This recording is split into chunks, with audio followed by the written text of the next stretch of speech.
I jump at the chance to talk to audiences, especially very technical audiences, about managing their career, about getting beyond the technical, about how they can leverage their expertise and not let their expertise limit them.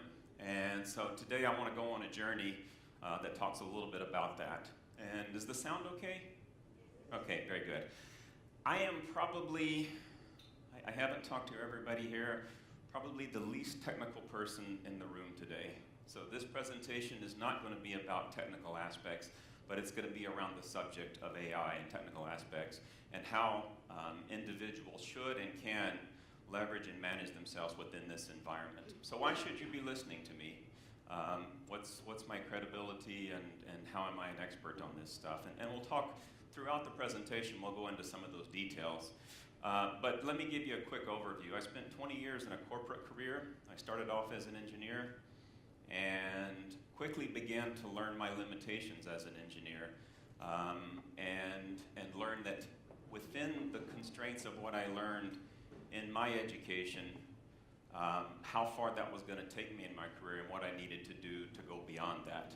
And I embraced that for 20 years, and then I began to find limitations. And through an educational experience, I found the opportunity to do this to larger audiences by working through a graduate business school. And so I've done that for the past 15 years. And in the past 15 years, I've had the opportunity to interview, to discuss, to counsel, to have in-depth conversations and to follow careers of hundreds of professionals, most of them technical, as they look to leverage their intellect, their contributions for something bigger and grander in their professional life. And so I want to talk a little bit more about that today. So why is reskilling and upskilling so critical today? And I would argue today it's really not any more critical, perhaps from a timing point of view maybe more critical, but this has been relevant for decades. And I'll go back to the beginning of my career and begin this journey talking about the things that were relevant to me, and then I think that many of you will see some similarities in your careers also. So decades ago when I was going through my undergraduate degree, it was an engineering degree, I had to learn a foreign language as part of my program. And I was a kid from rural Texas in the US, and I was scared to death of learning a different language. Fortunately, at the school I went to, they allowed Fortran. Does anybody know what Fortran is? I didn't think I'd get many hands on that one. They allowed Fortran as one of the foreign languages, and so I took Fortran because it was very easy for me from an analytical perspective. I took that as my foreign language. A few years later, I graduated and went into the work environment, and I realized already that Fortran was obsolete, or was becoming obsolete. And so something that I had learned just a couple of years ago that I thought was at the leading edge was now gone. And I had to go in and invest in additional programming classes, learning Pascal and learning some other languages that were relevant at the time to be relevant in that environment. And so quickly I knew that if I did not embrace learning, if I did not embrace upskilling, the world was going to move, and I was not going to be moving with it, and I was going to be stuck quickly in the back seat. And so I chose not to do that. Fast forward a couple of years, or a few years, from an engineer, I moved into a technical sales position. And all of a sudden I get a correspondence from the home office. I ran a remote office by myself. I get a correspondence from the home office saying, Steven, now you have P&L responsibility for your territory. What's P&L? I had no idea what you're talking about. I was a young engineer, had no clue what I was doing. And so I began to realize then that I was outside of my comfort zone, or there were tasks being thrown at me that I didn't know how to manage, and that I had to embrace and learn and to develop myself even further to be competent and to be successful and to continue advancing in my career. So I decided to take that option, take that aware limitation, and move it towards an MBA degree and continue the learning journey. Next step in that is working through that MBA. I ended up working in a graduate business school, and now I'm surrounded by PhDs, by academics, and again, I feel like I'm outside my comfort zone. I feel like I don't know exactly how to correspond, I don't know how to compete, I don't know how to have intelligent conversations at a level that they should. So at the age of 50, I then reinvested in myself again to go for a PhD degree. And and just completed that a few months back. So my point is that there are a number of ways that you can choose the learning option, but it's absolutely critical that as the world moves, and as you move up in your career, and as you move up within different challenges within your organization, it's absolutely necessary that you retool yourself. It's absolutely necessary that you develop new skills and that you do it as proactively as possible, and you don't necessarily wait for your organization.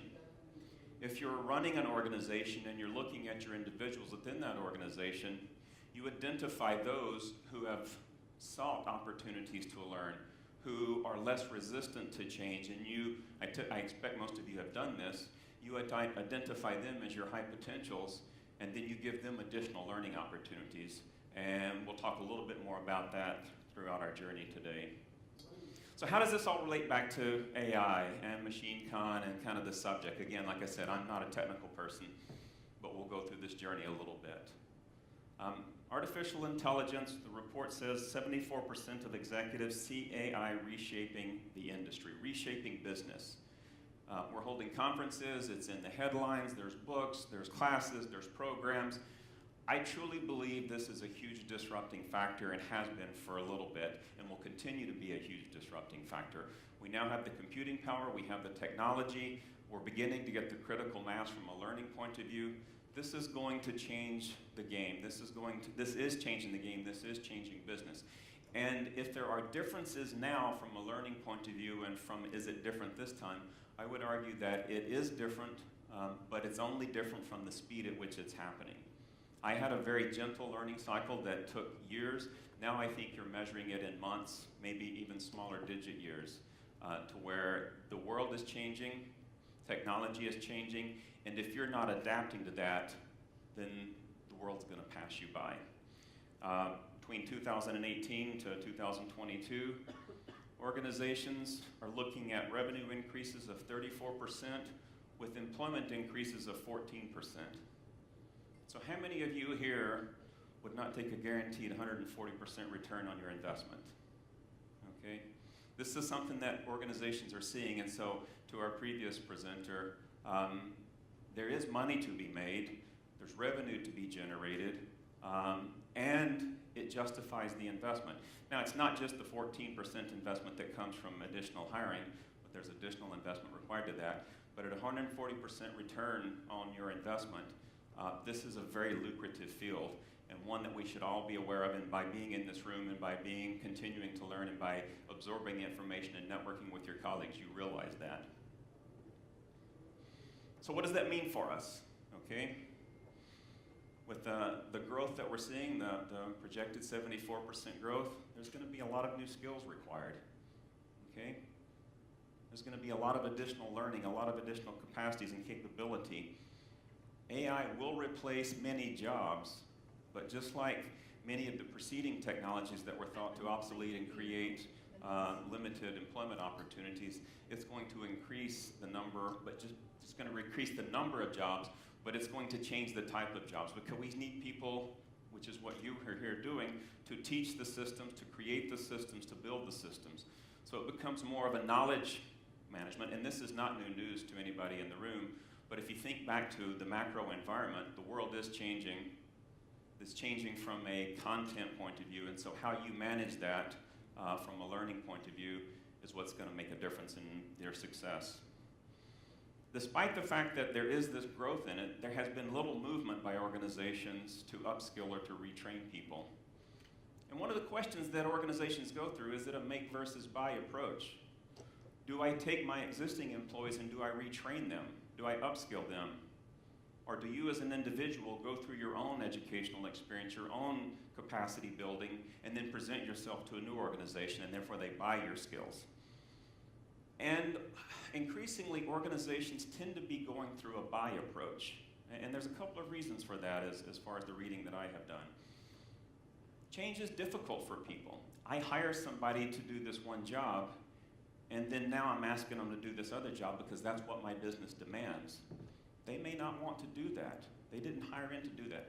They may simply just not want to do it because they're being told to do it because I didn't have the choice in doing that. I may have hired people that don't have the ability to do that, or my perception of their ability to do that is limited. So I may not have the right people, or my perception as an organization is I may not have the right people. Okay? So what can you as an individual do, or you as an organization do? So let's say you're an individual. You can take down the resistance to change. You can, as we talked about earlier, you can consistently throughout your skills, or throughout your career, begin to seek new knowledge, begin to demonstrate interest, begin to ask the questions that indicate that you're thirsty to move into the next environment. And that's what I encourage you as an individual to do, to be creative in your learning process, to constantly ask questions, to do outside learning on your own. It could be a full program, it could be, learning options are so available these days. It could be an online course, it could be a number of things. But take initiative on your own. That's going to signal to your organization that I'm somebody that you should invest in, somebody that is embracing this change and that I'm going to see it coming. As an organization, what should you do? As an organization, if you have a large team, you should be looking at the ones who are demonstrating the skills that we just talked about. You may have some of the smartest people working for you, but if those individuals are very fixed, if they've got the blinders on, and if they don't demonstrate on their own the willingness to engage at a level different than what they're doing now, then they likely might be one of those who are going to resist the change.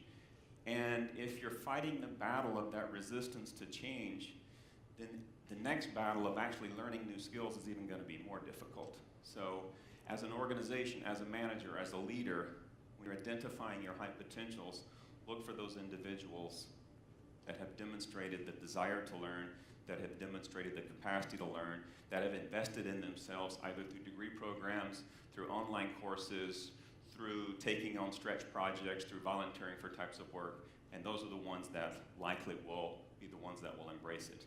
And the final one said only 3% of organizations are formally doing this. And I think, like I said earlier, many of them are taking the buy approach. It's easier, it's perceived to be easier, although I don't really think it is, perceived to be easier to go out and hire the experts. But when I hire an expert, there's so many things that I don't know about that person. I don't know how they're going to perform. I don't know their work ethic. I don't know if they're going to be around until the next offer comes up that's 5% more. But if you have people that are internal, that have a good track record, have demonstrated some capacity, then the ability to retrain them, given the right mindset, I think will be something that you will know and will make them more valuable as an organization. How many of you have heard that learning is the new in-demand competency? It's relatively new, but I truly believe it. I first heard it a couple of years ago, even though I've been practicing this for a number of years. Microsoft, Amazon, Google have published studies, have published results that one of the things that they seek most and they go for in their interview process and in their evaluation as they bring people on is a level of curiosity. Not just curiosity in their current subject matter, but curiosity about the world, curiosity about learning, curiosity about the business, curiosity about making a difference within their field. And that is a number one skill, one of the number one skills that they're looking for. And to our previous presentation, you can be the smartest person in the room, and that's fantastic. But if you're not producing results, if you're not leveraging the intellect that you have, the knowledge that you have to produce business results, unless you're in a university doing research, even then you still need results, or unless you're in an R&D field, it's not so much knowledge for the sake of knowledge itself. It's about how do you take that and make differences. How do you take that Volkswagen example and said, I've got all these capacities, how do I patch them together and create output that then drives higher customer satisfaction, drives higher revenue, drives higher value for my organization? And that's the question that I think that all of us should be asking. It's not about what technical skills do I have, but it's about how do I drive business results. Driving business results is much different than just creating new technologies. I think most of us in the room have probably experienced it. You can have the best idea, but if you cannot build a team, if you cannot get a collaboration, if you can't sell your idea, if you can't get funding, if you can't do a number of things that involve the ecosystem of the idea, your idea will probably go in the trash can. It will be unrealized Now, there are the geniuses that go off in their garage and do great things, but most of us probably aren't in that capacity or aren't in that dimension right now. So if you have the competency from a technical point of view, but you're not able to build the teams, you're not able to get the buy-in, if you're not able to get the funding, your ability to actually advance that are probably going to be much more limited. And so I embrace the concept of broad-scale learning. Learning is not just about AI, machine learning, technology, programming, coding. You know, from my world, from a business school, I tend to think about learning more about how to build teams, how to build a strategy, how to collaborate, how to negotiate, how to advance an idea, how to deal with conflict, how to have difficult conversations, how to do things that are much broader than coding. Coding is absolutely necessary. It's a hygiene factor. It's required to get you in the door. You need to be very technically competent. But I'm sure many of you have seen in your professional environment where a lesser technically adept solution, or what you consider to be a lesser technically adept professional, that was more successful with advancing their ideas. And I remember days when I saw that. As an engineer, I felt that was very unfair. I thought that it wasn't right. The reality is that's the world, okay? It's not about having the best idea. It's about having a sufficient idea and then building a team and getting the resources necessary to advance that idea. So to complement the technology, what is needed? And it's the ability to understand the use cases. It's the ability to bring the emotional side into the cognitive side. And the emotional side, or the softer side, or the leadership, the communications, the advocacy, the negotiations, it's that component. And so to bring, and sometimes people feel that these are mutually exclusive. How many of you have heard the comment that engineers or programmers should be sitting in a dark room in the back and can't really interface and talk to people? That was fairly common when I first came out. Those that can get recognition very quick. And I've had it said to me many times, wow, you're an engineer, you can actually talk to people. And it's the case. And if you do things like that, then you begin to differentiate yourself. Doing what I'm doing now, 20 years ago, would have been impossible. I could not get up in front of a room and talk to people. I would argue that I still have a huge way to go, but at least I had the thought and the willingness to get up and do it. This did not come naturally. This came through tons of effort, through tons of training, through many bad examples, and it gets a little bit better each time. And doing that will improve your ability to do this in front of your team, in front of your clients, in front of your customers. So what type of skills are needed? I think we've talked a little bit about this. The IT and the technology skills and the basic digital skills are huge, okay? They're growing at rates that are incredibly large. What does this say? 90% for advanced IT and programming and 69% for basic digital. But beyond that, it's also social and emotional skills that we talked about, okay? It's not just about the technology, it's about how do you leverage the technology, it's about how do you embrace beyond the digital piece of it to use that within your environment. Beyond the social and emotional skills, the entrepreneurial and the initiative taking. Those who stand up and raise their hand, those who bring ideas to the table. Not just, I've got a wild idea, but I've got an idea and I thought through it and here's how I want to present it and here's how I want to do it. Those are skills that are recognized. One I think is probably most important is the leadership and managerial skills. First time I got tasked with managing a team, the first time I got tasked with leading a team, again, back to when I was talked about Fortran versus the next language or P&L versus what I was doing before, I realized how far outside my comfort zone I was, and then I could brute force it. I could try and go do it, and I did a lot of that and made a lot of mistakes, and it was a very expensive and very, very difficult path to go. My MBA degree was part of that, but also seeking opportunities from mentors and seeking opportunities from others within the organization, as well as formal training programs within organizations, was a key factor that helped me get beyond that. I understood what my weaknesses were, I understood what the organization needed, and I began to put the pieces together to create that that self that I thought that I wanted to be from a professional point of view. And then finally, creativity, critical thinking, pulling many pieces together into one viable solution, connecting the dots. Writing code, developing the next AI algorithm, developing the next fantastic piece of decision-making software or other is good. But again, if it doesn't solve a problem, if it doesn't produce results, if it doesn't give you the example, the VW example we just talked about, then it's of limited value. So when I talk to you, I think about get beyond kind of the terminal or the sheet of paper that you're looking at, step back 30, 40,000 feet and understand where does this fit in. Solve problems that matter, understand problems that need solving, and then solve those problems. Developing the technology for the sake of the technology has good implications, again, in research labs, but in, I think, what most of us are looking for, the applications then begin to be a bit more limited, and the ability to create and solve problems are what really make a difference within an organization and for an individual. So again, a little bit of a summary, and we're doing okay on time for Q&A. Reimagine work. AI is a disruptor. No new news to anybody in this room. It's been a disruptor for a while. I think it's going to be a huge disruptor. The ability to draw audiences around this topic are going to be large.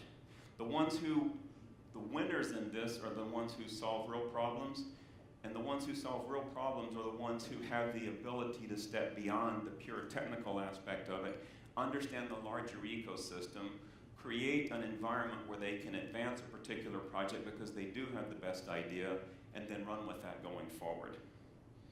We've talked about retraining and upskilling. I've given you my personal examples, and I use them not to reflect on me, but to talk about touch points within my journey that I think many of you may have experienced, and if you haven't experienced, you probably ask those questions, and then begin to understand how do you think about retraining, upskilling, either as a manager within your organization or as an individual when you think about yourself. Don't leave it up to somebody else to take care of it for you. You be the one who takes the initiative. You be the one who identifies the soft spots or the weak points or the voids within your professional development or within your organizational development, and then seek out ways to manage that. And creating new roles. I think this is one of the key things that the field we're getting into is going to drive. It more requires the matching of the technical with the behavioral side, which I've talked about as the creativity, the emotional, the leadership side. It requires the combining of those two to really solve problems that are real and that will help you make a difference. So this is one of the things I think is your understanding of taking the human intelligence and the behavior and putting that down into something that then can be replicated and sold and really solves a real problem. Illiterates are everywhere. The illiterate of the 21st century will not be the ones who can't read or write, but the ones who cannot learn and relearn. And also with that, it should say, I would add into that unlearn. Because getting to the point of where you need to be may require giving up some of the things that you have learned previously. So the ability to take what worked for me last 5 years ago, 10 years ago, unlearn that, and then move to the next step, I think is going to be a critical step. In doing a little bit of research for this, and just talking about this slide specifically, the literacy rate in the world in the past 50 years has gone down about 4 or 5% a year. We're now at a literacy rate, and literacy being reading and writing, so something we probably shouldn't be talking about here, but it'll be a measure. The baseline, the hygiene factor, the things that are expected and required, illiteracy is down to 15% in the world. If we think about, used to be getting a bachelor's degree was necessary, and then some capacities it was an MBA or a graduate degree. Now it's about having those as baseline, but not stopping there and embracing and continuing the learning process, the unlearning process, the relearning process. So I hope that this has touched on and introduced the technical side of most of you into a different way. What I would like to do now is, I think I've got about 5 minutes to open it up for any questions that I can answer about this. And then I didn't put a slide up here with my contact information. But my name is in the program. I'm easy to find on LinkedIn, and happy to connect and have continued conversations about this subject going forward. Yes, sir. Yeah, thank you so much for your talk. You bet. So, Yeah, thank you so much for your talk.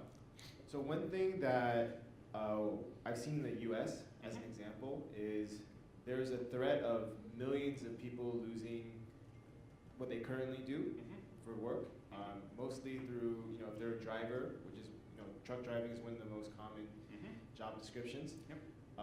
That is in threat of being automated away in the next decade or so. Yep. If they worked in retail, 30% of malls are being closed, every few years just because of the prevalence of online shopping, and the robotics industry has really done a lot to make that process more efficient. Right. And then, so there's other industries like, technology or, like you said, entrepreneurship that are experiencing growth from a percentage perspective. But then when you kind of look at the big picture, you're seeing, let's say we gain 100,000 more leaders at the expense of 1 million people who can no longer do what they do before, right? And so from an absolute numbers perspective, you see that this, this trend of, a lot of people losing what they're able to do is going to be offset by all the new jobs that are being created, because it's not something that I've seen a lot of yet, but I'm curious to see your thoughts. No, I mean, it's a great question. It's a big fear. Jobs are going to die, okay? But I'll go back a few centuries, right, or several decades. The buggy mat. This is an example that's always used in MBA. The buggy whip manufacturers are out of business, right? But they're replaced by people that are servicing cars and other things like that. Yeah, there's going to be a lot of jobs lost, and that's going to be incredibly disruptive to people that haven't been upskilling and relearning. As you move, as an economy moves from a more labor-based into higher knowledge-based system, it's going to require a different set of skills, and it's going to require a different employer or a different employee than it had before. With economies continuing to grow, I do not see the overall shrinkage of employment. I do not see that, because there's still going to be retail services required, but even behind that, there's going to be the knowledge workers that are required to create all of this, to service all of this, to solve the problems. I don't have, the specific dynamics of what those jobs are going to be, but I personally, and I've gone through a few cycles of this, right? When the internet first became a big deal, that was going to kill so many jobs, and look at how many it's created, look at how many organizations have sprung up around that. It will create new jobs. We sometimes, it's a big topic now, the future of work. I think in many cases we don't know what those new jobs are right now. I think it's up to us to create those new jobs, back to what we're talking about, and those that do it well are going to be the ones that are successful. I saw one report a couple of months back, and it was a World Economic Forum report that said, to the subject of what we're talking about today, it said by 2030, which personally I think is very aggressive, but regardless, it's a data point out there, is the world's largest company is going to be an education company, and that company has not been started yet. So if I think about all of the work around AI, we're talking about education today. There's predictions that education is going to be the biggest factor, and we don't even see that right now, okay? And so I think, yes, there's going to be more jobs. I don't think we're going to be all unemployed, and I'm saying that kind of sarcastically, but I think that we may not even know what those are yet, and many of us in this room and many of your colleagues are going to be the ones creating those new jobs. Yes? So my question is going to be related to the context of reskilling in the age of AI. Right. So what's going on? So my work also deals with reskilling of leadership teams, and for a couple of years we have been doing some programs where we are educating leaderships on understanding the different components and enabling their team to be data-driven, or how they leverage analytics for very complex operational problems. Right. Now, of late, this thing has come up that to even do this more effectively, they would need some technical literacy also. So Right. it's not sufficient to just understand the different components, like what is the underlying theme, Right. or what is blockchain doing there, how to mobilize resources, but they also need to understand how to optimize or what kind of resources or what kind of algorithms. So somewhere I feel the challenge here is coming for completely non-technical people.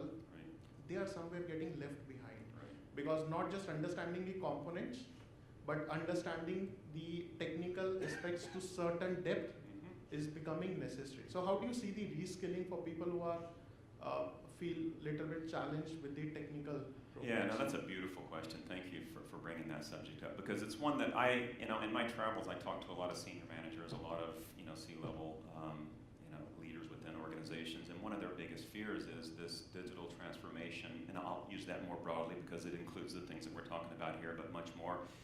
And they feel so out of touch with technology that they don't even know where to start. And back to what I'm talking about, they need to continue learning. They do not necessarily need to become experts in blockchain or AI or whatever. They don't necessarily need to know the coding, but they need to stay current. They don't need to go take a program in analytics or take a program in learning. They need to be continually curious. We talked about curiosity, and reading what's going on, and being involved with their peers in organizations and understanding what they're doing.